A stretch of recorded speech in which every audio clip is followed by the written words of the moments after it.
dan seterusnya itu. Demikian Bapak Ibu sekalian yang kami hormati, selanjutnya saya mohon izin untuk membacakan hasil laporan singkat RDP ini. Mohon ditayangkan. Saya akan bacakan dulu nanti kalau ada perbaikan dan revisi dari Bapak Ibu sekalian nanti setelah saya bacakan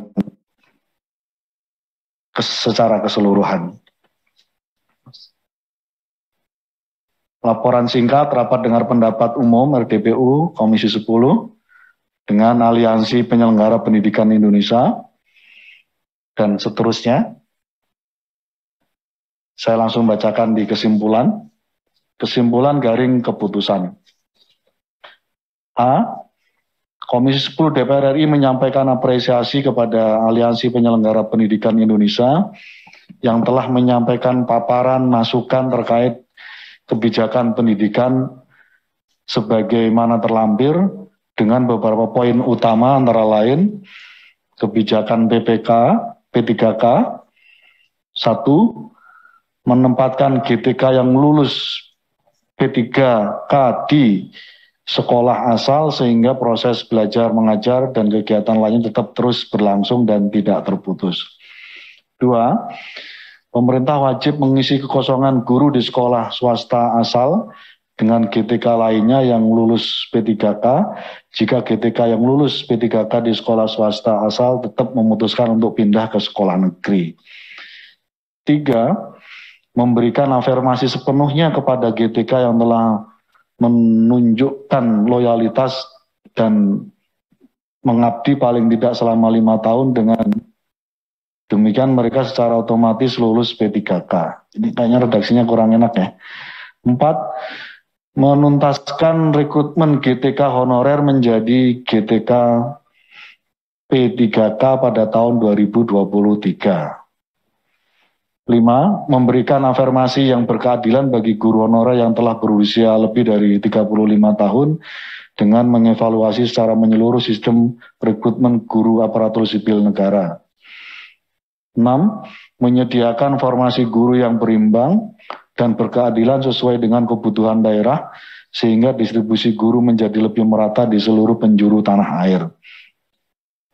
Terkait dengan kebijakan pendidikan secara umum, 1. Mengusulkan agar adanya keberpihakan pemerintah terhadap pengembangan dan pemajuan pendidikan swasta atau pendidikan berbasis masyarakat.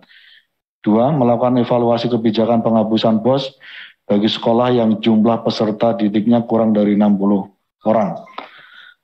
3. Menyusun kebijakan pendidikan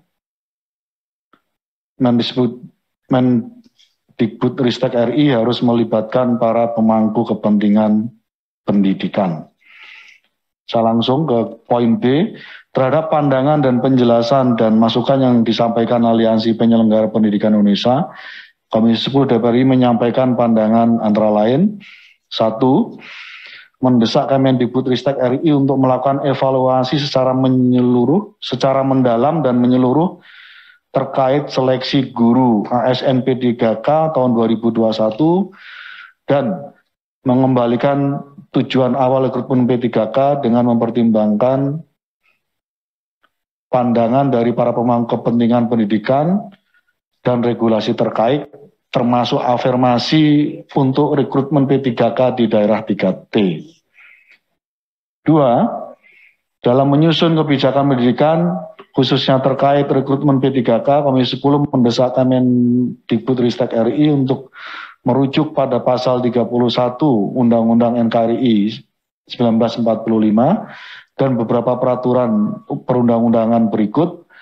A. Undang-Undang Nomor 20 Tahun 2003 tentang Sisdiknas, Pasal 1 Ayat 2, Undang-Undang Nomor 5 Tahun 2014 tentang ASN, CQPP Nomor 28 Tahun 1981 tentang pemberian bantuan kepada sekolah swasta, dan D. PP Nomor 38 Tahun 2020 tentang jenis jabatan yang diisi oleh P3K. 3. Mendesak Kemendikbudristek RI untuk melakukan evaluasi terhadap kebijakan BOS, khususnya terkait dengan penghapusan BOS bagi sekolah yang jumlah peserta didiknya kurang dari 60 orang. 4. Mendesak pemerintah melalui Kemendikbudristek RI untuk tetap memberikan kebijakan agar adanya formasi CPNS bagi guru. 5. Mendesak Kemendikbudristek RI untuk adanya keperpihakan terhadap pengembangan dan kemajuan pendidikan swasta atau pendidikan berbasis masyarakat. Demikian kira-kira Bapak Ibu sekalian, secara narasi, dan ini mungkin nanti bisa kami edit sesuai dengan tidak akan merubah substansi dari apa yang kita rekomendasikan. Kami persilahkan Bapak Ibu. Izin Pak Pimpin, silakan Pak Ketua, terima kasih banyak atas kehangatannya menerima kami, mendengar aspirasi kami dan menuliskannya di dalam hasil akhir dari rapat komisi ini. Tetapi ada beberapa hal mohon izin kalau berkenan, itu tadi perlu ada di kesimpulan itu ada hal yang kontradiktif, mungkin perlu kita rapikan sedikit. Di kesimpulan tadi di atas itu, nomor 1 itu untuk yang 5 tahun diberikan, bentar, kesimpulan. Yang 5 tahun mana ya tadi? Poin 3, Prof. Sanes. Di atas yang 5 tahun, nah itu. Memberikan afirmasi pada 5 tahun, dengan demikian mereka otomatis. Nah itu bertentangan dengan nomor 5. Dan sebenarnya kalau itu nomor 5-nya, nomor 1 memang amat radikal dan harapannya sangat menarik, tetapi mungkin sulit. Tapi itu harapannya kita semua nomor 3. Tetapi jika nomor 5 dilakukan, maka itu nomor 3 gugur. Jadi kalau misalnya yang dipilih adalah nomor 3, maka nomor 5 tidak perlu. Tetapi jika yang dipilih nomor 5, maka sebenarnya bukan tadi seperti Pak Mujib tadi sampaikan. Pak Mujib itu siapa yang tadinya menyampaikan? Bukan Pak Fikri. Iya, dan Pak Fikri. Jadi iya, saya lupa. Jadi gini, ada yang tadi umurnya sudah 35 tahun, tapi baru 4 tahun.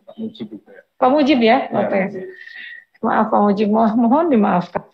Jadi itu sebenarnya diharapkan oleh kita semua, bukan saja usia 35 tahun, tetapi pengalaman kerja. Sehingga ada yang baru 35 tahun karena pindah itu baru 4 tahun, melukai mereka yang udah 40 tahun. Karena itu afirmasi berdasarkan pengalaman kerja. Karena itu nomor 3 atau nomor 5 itu adalah kesepakatan. Kalau menurut saya nomor 3 itu sangat menarik, dan itu harapan kami adalah perjuangan teman-teman nanti di undang-undang ASN yang baru. Nomor 5 di drop, berarti nomor 3 yang dihidupkan. Terima kasih Prof. Yunifa. Dan mohon kiranya itu diperjuangkan di dalam undang-undang ASN yang baru. Oke. Yang ada revisi. Terima kasih banyak. Terima kasih Prof. Yunifa. Ini yang dikutip teman-teman sebenarnya dari statement aliansi. Ya. Jadi tidak ada yang dirubah. Apakah mau dikoreksi atau cukup? Atau dibiarkan saja sesuai dengan ini? Dikoreksi.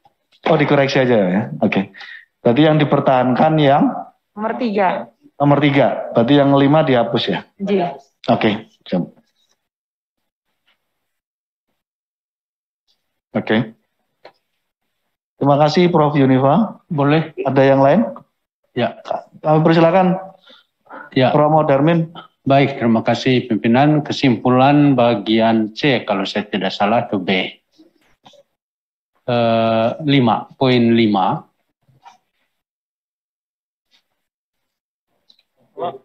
B5. Ya. Oke. Oke. Ya. Mendesak Kemendikbudristek RI untuk adanya keberpihakan terhadap pengembangan dan kemajuan pendidikan swasta atau pendidikan berbasis masyarakat.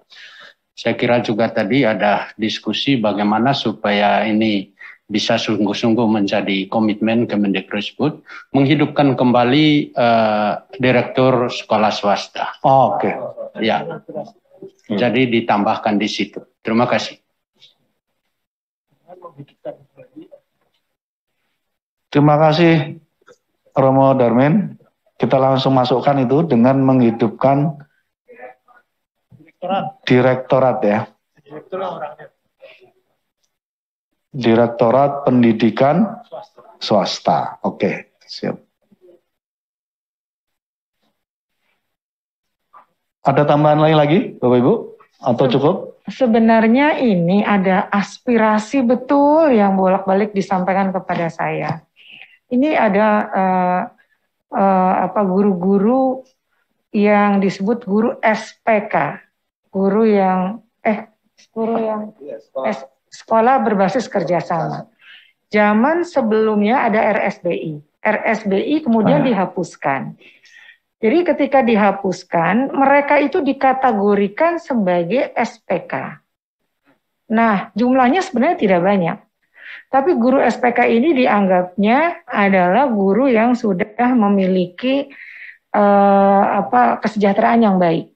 Padahal banyak di antara mereka itu yang gajinya di bawah UMK. Dan ini sekolah swasta banyaknya. Nah, itu di stop tunjangan profesinya. Padahal di dalam Undang-Undang Guru dan Dosen, siapapun mereka yang sudah lulus sertifikasi dan mengajar sesuai dengan sertifikat pendidiknya, wajib dibayar tunjangan profesi. Dan ini di stop hanya berdasarkan SK dari Sekjen. Betul. Yeah. Sekjen Kemdikbud. Mohon agar dikembalikan, Jin. Terima kasih. Itu sampun kita akomodir dan sudah ada laporan singkatnya terkait dengan penerimaan kami terhadap teman-teman guru SPK. Sampun ada ininya, Bu Prof. Bisa dibayar. Pak Fikri kemarin dulu sudah sempat diterima? Sempat diterima Bu Prof. Jin. Nanti saya baca filenya ya. Jin. Nanti saya baca. Kasihan Pak, kasihan sekali mereka. Betul. Peristiwa waktu itu kesimpulannya tetap kita minta tunjangan profesinya tetap harus dibayarkan oleh pemerintah. Dan kita minta supaya surat edaran dari Sekjen dicabut. Iya. Siap. Terima kasih. Bapak Ibu cukup? Cukup. Kami persilakan, ya Ervin. Terima kasih. Jadi di kesimpulan sebenarnya nomor 1 dan 2 ini juga kontradiktif. Jadi kalau menurut saya ya nomor 1 saja itu.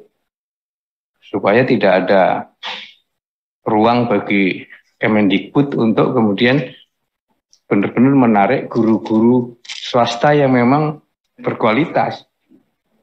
Kalau yang nomor 2 ini masuk kan Kemendikbud punya peluang narik kemudian ganti dan gantinya belum tentu. Iya. Ya, meskipun ini tadi disampaikan juga dari kami, tapi menurut saya tidak dimunculkan di kesimpulan yang poin 2. Kalau saya itu harga mati itu nomor 1 itu.